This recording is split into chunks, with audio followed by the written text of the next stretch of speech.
Good morning and welcome to Daily Red Devil for all of your latest Manchester United transfer news and talk. Happy Monday, everybody. I hope you are feeling good today.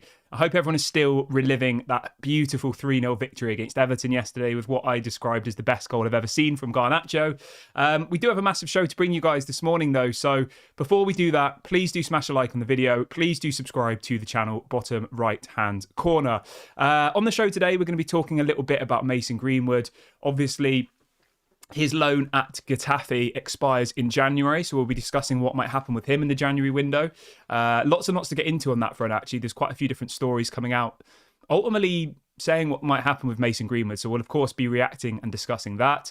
We're also going to be having a debate in the chat today, which will be our Manchester United title contenders, which I think maybe might seem a little bit strange, but you wait. Give it one more win and we'll be in that conversation. Now, I'll give my opinion in a little bit whether I think we are, but I want you guys to just have a little think about it and come into the comment section, come into the live chat. 6 points off the top four are Manchester United title contenders. Let me know your thoughts in the comment section. Obviously, we'll discuss it a little bit more in depth further on in the show, but I want you for the time being just to get in the comment section, let me know your thoughts. And I also want you guys to let me know, right, which goal was better, Wayne Rooney's against Man City or Garnacho's against Everton last night? Let me know in the comment section below. Just simply write the word Garnacho or Rooney and we'll see who gets the most votes. I will set up a poll a little bit later on in the show as well with that same question.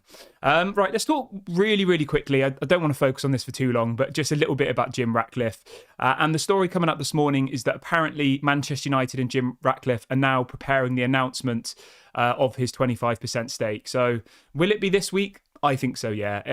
Apparently it's not going to be today, but apparently this week it will happen. They're arranging the announcement. Obviously, last week was a little bit of a turbulent week, let's call it, because on the Thursday it was Thanksgiving in America, so everything shuts down.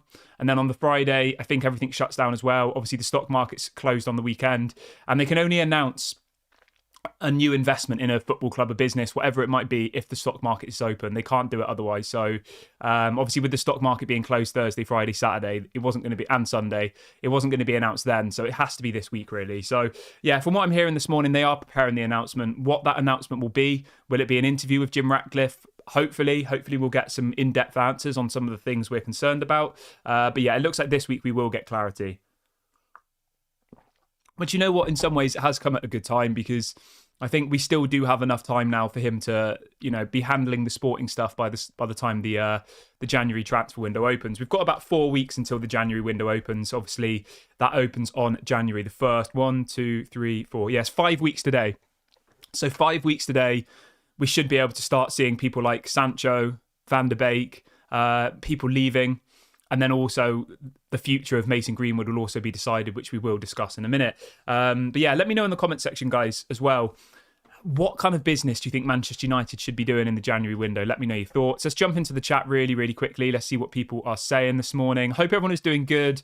Scott says, good morning, everyone. What a great goal from Garnacho. Better than Rooney's. Come on, United. Yep, I agree. What else have we got? Somebody says Greenwood, Garnacho and Højlund would be sublime. Fair enough. Wanna says, let's first beat Newcastle and Liverpool and then we can talk. Yep. All right, let's talk a little bit. Let's jump over to that then really quickly, shall we? So, are Manchester United title contenders? I want you to answer that in the chat and in the comment section now. For me, no. I think we're a long way off title contenders, but the reason that I've brought this into the show this morning is we're the most informed team in the Premier League. We've won 4 of the last 5 games. We haven't conceded a goal in the Premier League for 3 games. When you think that Man City drew their last game and drew the game before that, yes, they played Liverpool and Chelsea back-to-back, but Man City haven't won a game for two games. Tottenham have just lost 3 games in a row, and we've just won 4 out of 5 games. Yes, people will say, oh, it's only Everton away. Oh, it's Luton.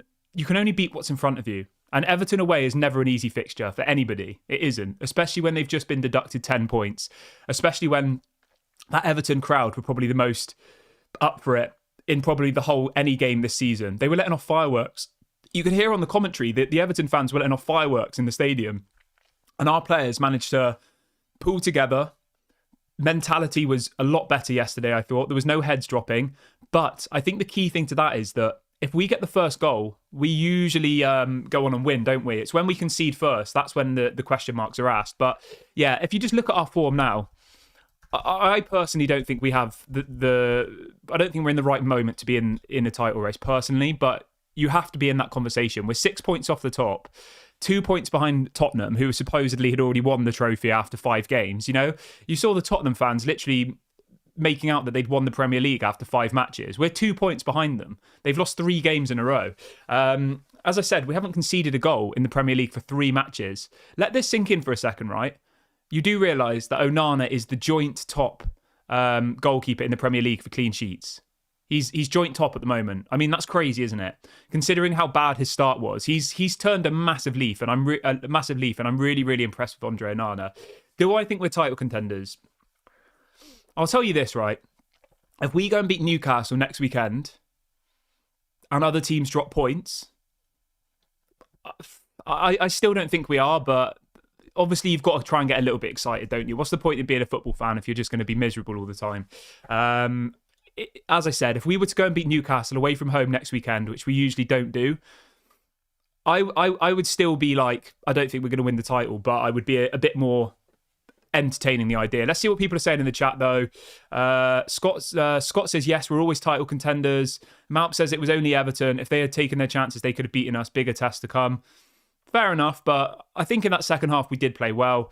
Thomas says title race with a laughing face. What else have we got? Somebody says maybe we'll get top 4. What else have we got? Top Dog says no, not title contenders. Yeah, I mean, most people in the chat are saying no, we're not title contenders. I would agree with you, to be honest. I think, you know, as Malp said, it's only Everton, but I think we've got to be realistic these days, right? Everton away from home is not a 100% guaranteed win for Manchester United anymore. It simply isn't. If it's Man City going to play Everton away from home, you expect them to win. If it's Arsenal going to play going to play Everton away from home, you expect them to win. If Manchester United play Everton away from home, I honestly think it's 50-50. It could have gone either way. So yeah, we'll have to wait and see, won't we? We've still got a very, very difficult run of games to come up. If you look at our next 2 to 3 fixtures in the Premier League alone, that will define whether we are title contenders or not. So obviously we've got Newcastle next away from home, and then we've got Bournemouth at home. I mean, if we were to win those 2, we've got Newcastle away on Sunday. Saturday night, 8 o'clock. That one is Newcastle on Saturday at 8 o'clock. Then we've got Chelsea at home, and then we've got Bournemouth. Sorry, if we were to win those next 3 games, Newcastle, Chelsea, Bournemouth, I think you have to put yourselves in that title race. That would be 7 wins out of 8 matches. That's title winning form, whether you think we'd win it or not. So until we're kind of at that period, you know, in the mid-December, I think we've got to be quite realistic. And the thing is, after that period, I would say the fixtures get even harder. You've got Liverpool away, then West Ham away, then Aston Villa at home, then Nottingham Forest away, and then Tottenham at home. So I would say the next kind of 7 to 8 Premier League games will define our season. If we were to win like 7 of those games, I would say that we're definitely in a title race, 100%. But obviously, that's a massive if and a massive but. We could easily go and lose to Newcastle next weekend, and then maybe draw with Chelsea, and then just beat Bournemouth, and before you know it, you're down to 8th or 9th. Because the thing you have to remember, right? Obviously, we're up to 6th place now, which is great. I'm really happy with where we are. 2 points off top 4. 4 points off top 4 in 6th place. I'm happy with that. But Newcastle and Brighton are only like 1 point behind us. So if we were to drop points at any point now, we could easily drop down to like 10th in the table. So it's all very, very close and tight up there. So we've got to be realistic about that. Let's see what else people are saying in the chat this morning. Trevor says teamwork is needed if we're going to be in a title race. Yeah, I agree with you. Top Dog says the next two games will tell. Yeah. Malp says title contenders beat title contenders. We struggle against the top teams. The thing is though, mate, right? We struggle against the top teams, but when you actually look at the players that we have available to us, I think that once we have our full team back, right? When you think that yesterday we were missing Casemiro, Martinez, Højlund, Eriksen, Mason Mount, Malacia, Amad Diallo, who else? I mean, that's 7 players already. Sancho as well. I mean, Sancho's a £75 million player who's not playing. You're missing 8 players who would probably get into every single team in the Premier League apart from maybe Man City. Casemiro would get in the Tottenham team. Højlund would probably get in the Tottenham team. They don't have a striker. Martinez would get in the Tottenham team. You see where I'm going with this? We were missing 8 players yesterday that I genuinely believe would get in the Newcastle team, Tottenham team, probably the Chelsea team, maybe not Arsenal team, but you get where I'm going with this. To be missing 8 players still and to have won 4 of the last 5 games, I think that's impressive, and I'm happy with that. You can only be happy with what they're producing at this moment in time. If we had a full strength team and we were in this position, obviously you would be a bit concerned, but to have won 4 out of the last 5 games when you still have all of these injuries, I just want you to let this sink in, right? Tottenham, I think they won, what was it, 5, their first 5 games in a row. They didn't lose a game. People saying Ange is the best manager ever. People saying bring Ange to Man United. Why did we get Eric Ten Hag? Look what Ange has done. Ange this, Ange that. Tottenham lose. Take in mind that Tottenham had a full strength squad for those games. Every single player was available. They lose James Maddison, Van de Ven, and they lose 3 games in a row. 2 people.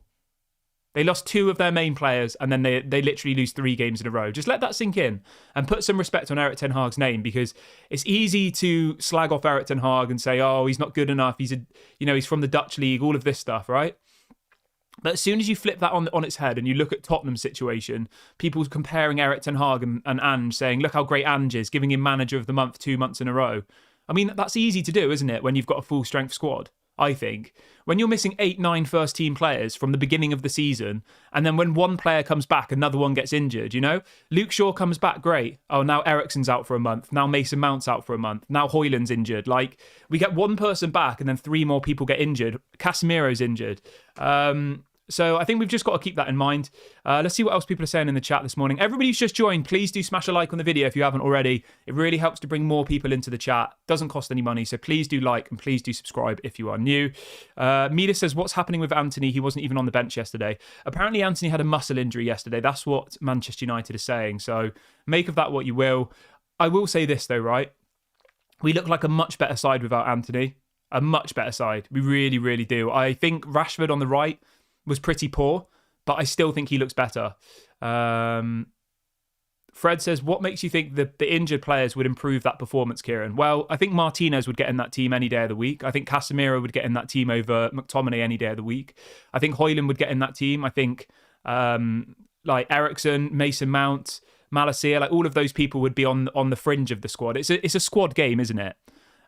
So, I was happy about what happened yesterday. I was happy with the result, but I would still be much happier if you had, imagine if you had Casemiro, Eriksen, Mason Mount, Højlund, Malacia, Ahmad, Sancho, all sat on the bench waiting to come on. Just let that sink in for a second. All of those players were effectively not available yesterday, and we still managed to get a 3-0 win.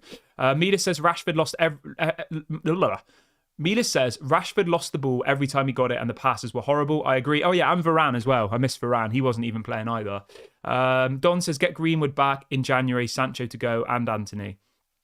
Yeah, I don't know what Eric Ten Hag is going to do with Anthony, to be honest, because, we spent, what was it, 100 million euros on him? He's got to try and make it work somehow. Yeah, I want you guys to let me know, actually, because this isn't something we've really discussed too much. What would you do with Anthony? Do you think maybe we should loan him out? Do you think maybe he's a bench player? Do you think maybe we should try and sell him? Do you think he should be playing every game? Let me know what your thoughts are. For me personally, I honestly don't know. It's a very, very difficult one. I would probably say loaning him is unrealistic. I would also say selling him is unrealistic because he's a €100 million player. Like, no one's going to pay that type of money. Yeah, I don't know. I think he just is a squad player for me now.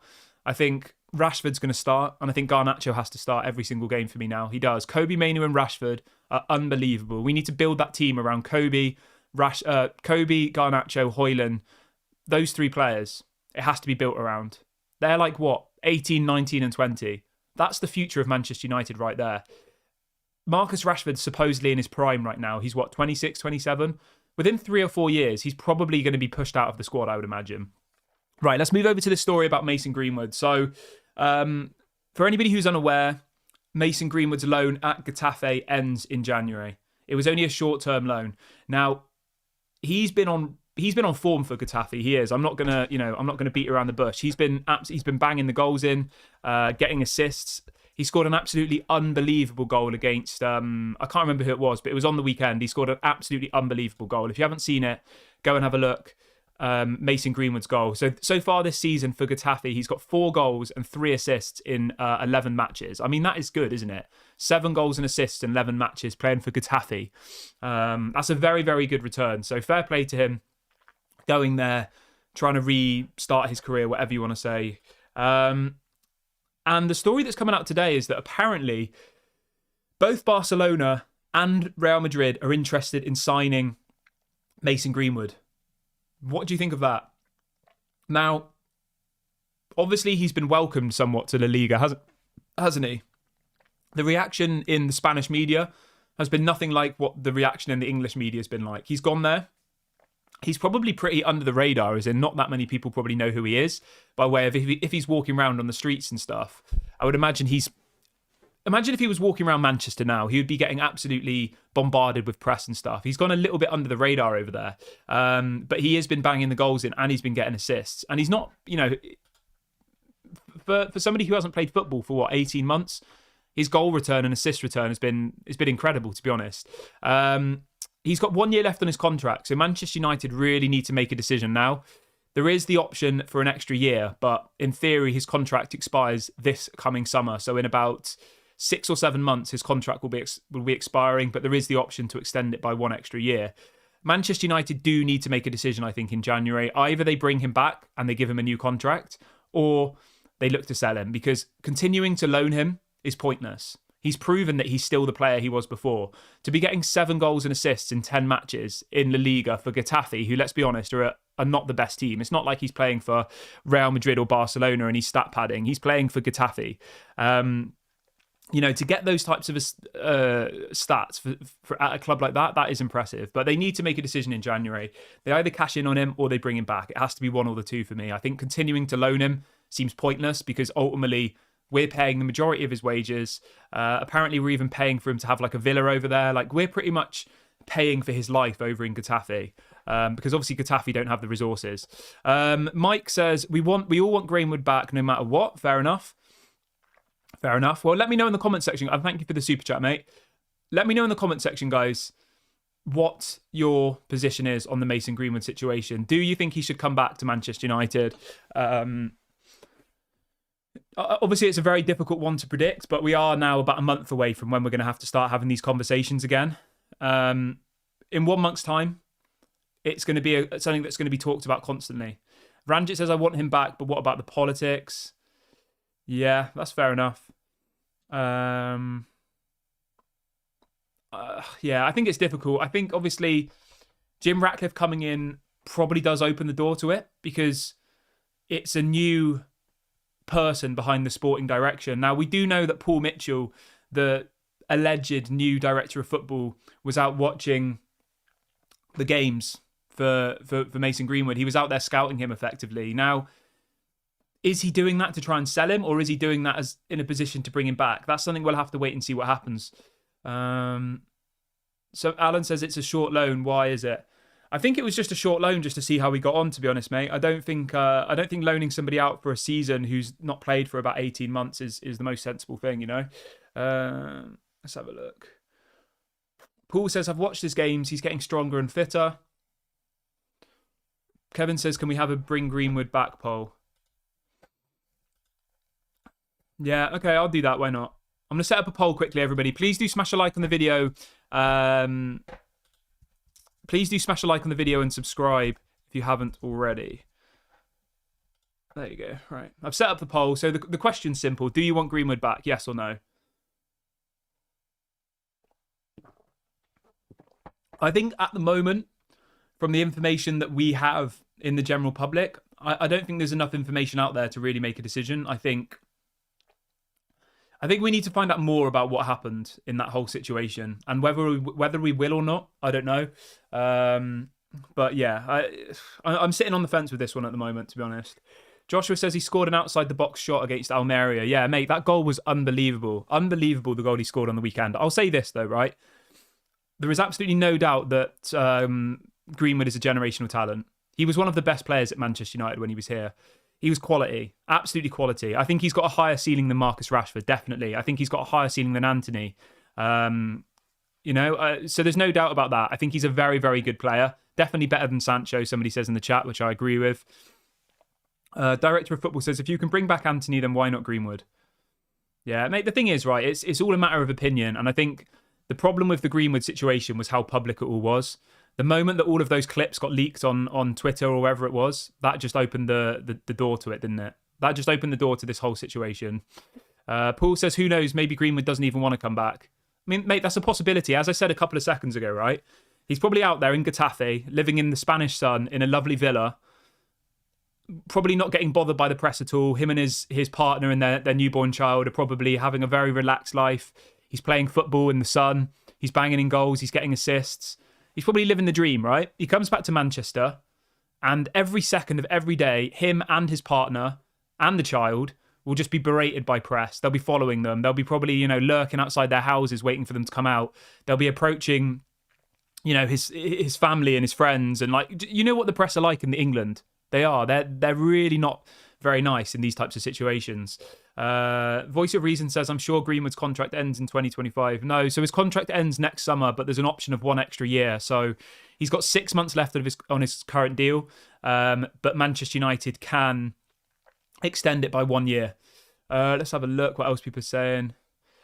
Zachary says, I agree with Simon. He could fit in well with Ten Hag's tactics and play. Anthony is way too predictable, always the same thing over and over, and Pellistri is still growing. I agree with you. I do. I think he would walk into this side. I'll say that now. I'm happy to say that from a footballing perspective. Garnacho would walk into this side. Greenwood would walk into this side without a shadow of a doubt. Not even a glimpse of... I would have him over Anthony, Sancho. 100%. He would walk into this side from a footballing perspective. Midas says, can we get a refund for Sancho, Mount and Anthony for 200 million? Mate, unfortunately not, but... Paul says, I was hoping Greenwood and the girlfriend would do an interview and clear everything up. If those two moved on, then why are we to judge? I'll agree with you there, Paul. I think that's the most well-balanced comment so far. It's easy to say yes or no. But for me, I'm sitting on the fence until, like you said, something like that happens. I was hoping that we would actually get the information out there. And people will say, oh, well, it's none of your business. If they're happy, then why can't you be happy? Well, it became my business when all of this stuff went onto social media, when all of this stuff associated with the club that we all love was made public. That's when it became my business, in my opinion. If we didn't know anything about it, it's pretty difficult to make an opinion, isn't it? Because you have no idea what's happened, do you? But the fact that this was put on social media and it was everywhere, it's very difficult not to feel one way or another and not to feel like you deserve more information. Maybe not deserve's not the right word, but deserves the wrong word. I need more information to be able to make a decision. That's what I'm kind of saying. And I think that the only reason I feel like that is because it was so public throughout this whole process, So public. But yeah, obviously if that was to come, that information, then, obviously maybe your opinion could then be forged.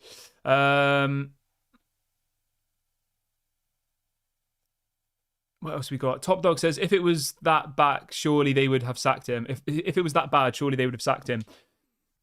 The thing is, right, I think what the issue is, mate, because in the court of law, well, the case got dropped, so he isn't technically not guilty because the case was dropped. But I think from a legal perspective, Manchester United can't just sack him because otherwise they would have to pay out his whole contract, and probably they'd have to pay him compensation as well because he could say that he was unlawfully fired because technically he's done nothing. In the eyes of the law, he's done nothing. In the eyes of public opinion and public decisions and the public court, people will say he's done horrible things. Other people will say he hasn't. It's impossible to say. But from a Manchester United's contractual position, they couldn't just say if they sacked him, they'd have to pay his whole contract out, which I think was about maybe 9 million a year for 4 seasons, which the Glazers were never going to do. It was probably about 30, 40 million. Plus then his legal team would have probably sued Manchester United for unfair dismissal. So God knows how much money Manchester United would have had to pay. If this was a different football club, maybe they would have just got rid of him immediately. But then, I don't know, who knows? Arguably, you could say, what's he called at Arsenal? Partey. He had similar allegations. Obviously, it wasn't as public, but there was multiple different alleged victims accusing Thomas Partey of similar crimes. Again, it didn't go to court. and he still plays for Arsenal. So it's a difficult one, isn't it? Because there are other clubs around who have had similar situations and the people have continued to play. And I think that is probably from a legal perspective that they've technically done nothing until they're proved guilty. But we know for a fact, right, looking at this from an outside perspective, we know that these types of situations are very, very hard to prove, regardless of this specific situation with Greenwood. But as a general thing, these types of alleged crimes are very, very difficult to prove. It's not as black and white as somebody robbing a shop and they're caught on camera. You know, it's quite a difficult thing to prove. So let's see what else. Amelia says, is Malacia still alive? Mate, I do not know what's happened to Malacia. I've heard nothing about it for months. So hopefully he's all right. Kevin says Eric Ten Hag in. I echo that 100%, mate. Nick says, should have been brought straight back after charges were dropped and told everyone else to sling it. I mean, other clubs have done similar things. Thomas Partey still plays for Arsenal, and he had similar allegations, didn't he? Obviously, again, it wasn't as public. There wasn't those clips. There wasn't those audio. The thing I want you all to remember, though, just for a second, okay? John Murtagh and Richard Arnold decided to bring him back. He was gonna play for Manchester United again in the summer. That was confirmed. It got leaked, and then within 24 hours of the Athletic leaking this story, Manchester United changed their position. So they clearly felt, based on the internal investigation that they did, that he was able to come back and play for Manchester United. But then they folded under public pressure. So make of that what you will. Lumen says, Kieran, do you think Greenwood himself would be willing to face the Old Trafford crowd and the away fans? I'll say this, right? This will be my last bit on the show. I don't think he can come back in the current situation. I think if he was to come back, like somebody said earlier on in the chat, there'd have to be some interview, that we'd have to get more information, because otherwise his life would just be a living hell. Like, it's easy for us to say, bring him back. But if this guy's got to go and play in front of 80,000, 75,000 people, and they're all booing him, all shouting stuff at him, and then every away ground, the same thing's happening. Every time he leaves the house, he's got press following him. Like, I don't think that's a very good life to leave, personally. And I know some of you will say, oh, he's earning loads of money, this, that, and the other. But money isn't everything, you know. Money doesn't bring happiness. So just because he's earning money doesn't mean that him and his family would be willing to take abuse constantly, be willing to be followed by the press constantly. Like, you know what I mean? But yeah, I'm going to wrap the video up there, guys. Do let me know your thoughts on everything we discussed on today's show. Let me know if you think Manchester United are genuine title contenders, and also let me know what you think will happen with the Mason Greenwood story. I will be back live at about 6:15, 6:30 p.m. UK time this evening, as always. Please do make sure to smash a like on the video. It really helps to bring people into the channel and the community. And please do subscribe if you are new. I'll catch you all a bit later. Yeah, have a lovely day, everyone, and I'll speak to you soon.